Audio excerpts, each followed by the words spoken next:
Like when you're a kid, if things aren't explained to you, you make up stories in your head about it. And I think all of our stories speak to that. Like you run with it because that's all you know and no one's telling you otherwise. And so when someone does tell you otherwise, or when someone does go, oh, yeah, it's okay. And I think that's what these films are going to do for people. And that's what I hope they'll do for people, that, young kids will watch this and go, oh, it's okay to feel the way I feel, or it's okay to, we have a line, it's okay to like what you like. And, I wish someone had told me that when I was a kid. Hi everyone, my name is Taku Mbudzi and welcome to Two Words na Taku. Oh, I just said that in my language. No, Two Words with Taku. This is my podcast where I talk about my writing and storytelling adventures and all the things that I'm doing in my filmmaking, book writing, all that stuff.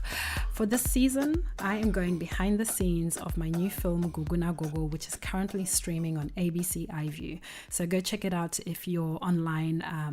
It's been such a fun process making it, and in today's shortish episode, I'm actually going to be sharing a chat that I had with my fellow filmmakers. So Gugu naGogo was part of an initiative that was run by the ABC, Australian Broadcasting Corporation, and Screen Australia to try and spotlight the stories of kids that we don't normally see represented in the media.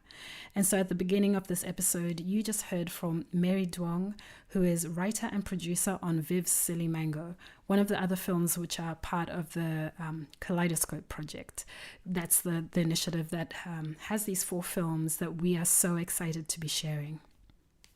So one of the things that we did as a collective, we decided to get together to talk about the process of making our films, unpacking it, sort of going through what each film meant to us, and also, some of the challenges, the joys, and then also, of course, our hopes for the future.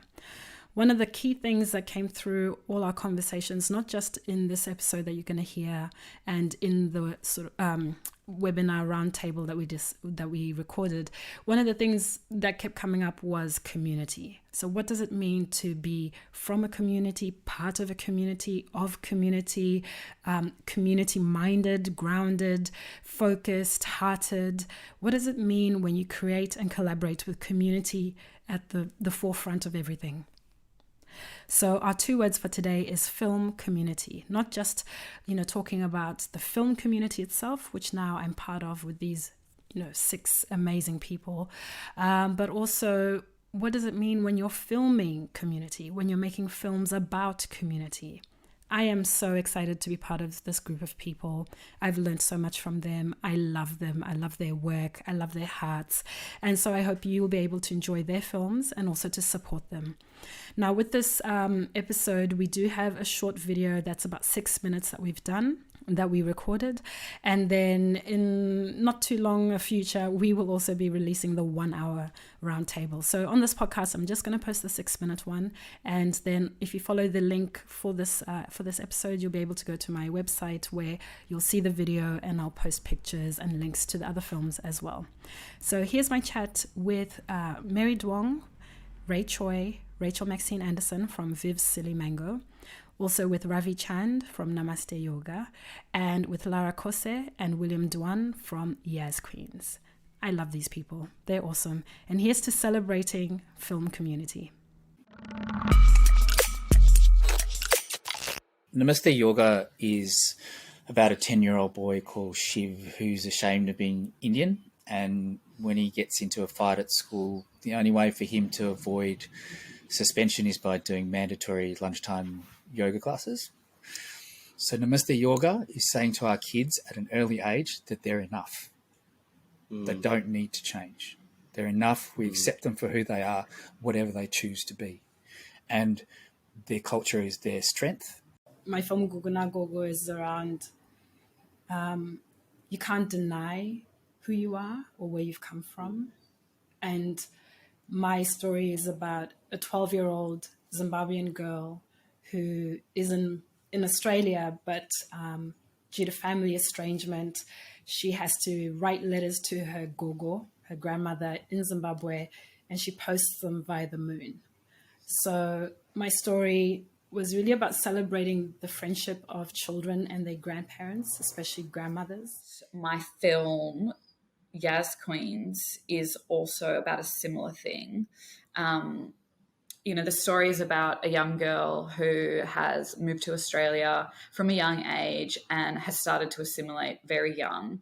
And her father has stayed back in Turkey, and it's about their reunion, coming together after a number of years, and all of her culture coming back to her. So obviously I'm very proud of my culture. I'm proud of my heritage and background. But then growing up, being so different, there's a sense of shame that you live with as well, because you're like, why am I so different to everybody? Nobody understands me. I don't understand them. They all are saying words I've never heard of.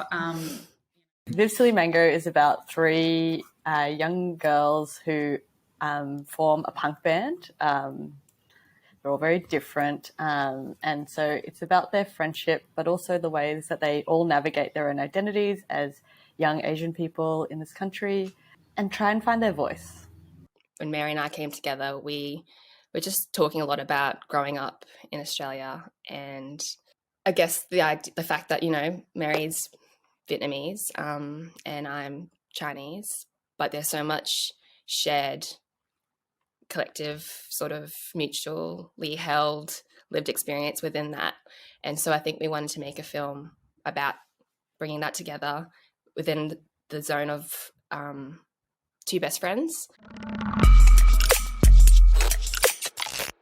I think community is something that I spent a really long time searching for. And I think what's the beautiful thing about it is that we continue to do that, right? Like, we're doing that now, and I feel like I'm actively doing that in the way that I make films and collaborate with other creative people. And, like Ray said, you meet these other different layers of yourself through that. Like, I have my community, my Chinese community that I've grown up with. I've also got my community of queer folk, and then I've got intersections of those communities. I also have, communities that exist outside of kind of identity in terms of, my community of filmmakers and emerging filmmakers, so it's really nice to, for me to think about community in that kind of way. Just like I think of all the young people watching our films who,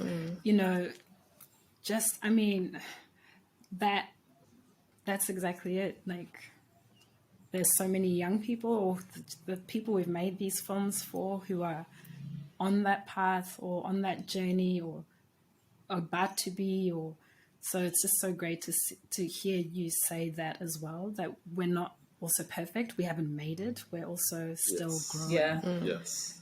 And really getting hard on myself and beating myself up about it. And I used to do this a lot as a kid. I'd really feel like I don't belong, in the circles of being really Australian. I don't belong in the community of being my own people. Where do I belong? And I always felt like I was kind of walking this limbo. And my elder summed it up perfectly by just saying, that's the product of colonization. That's what it was meant to do. That's not you. And that was really powerful for me. So, that's why I wanted to make the story that I did, was that, and the work that I do is to help our kids to understand that they will feel these things and it's normal, and we have gone through it as well, and we continue to go through it. And that's it for today. Thank you so much for listening. If you'd like to watch our films, you can go straight to ABC iView and type in Viv Silly Mango, Gugu naGogo, Namaste Yoga, and Yaz Queens. I'll also post a link in the episode description so you can find our films really easily. And once that full hour-long discussion is up, you'll be able to find it at taku.com.au. If you have any questions, comments, feedback, I'd love to hear from you. You can email me. I'm taku@taku.com.au.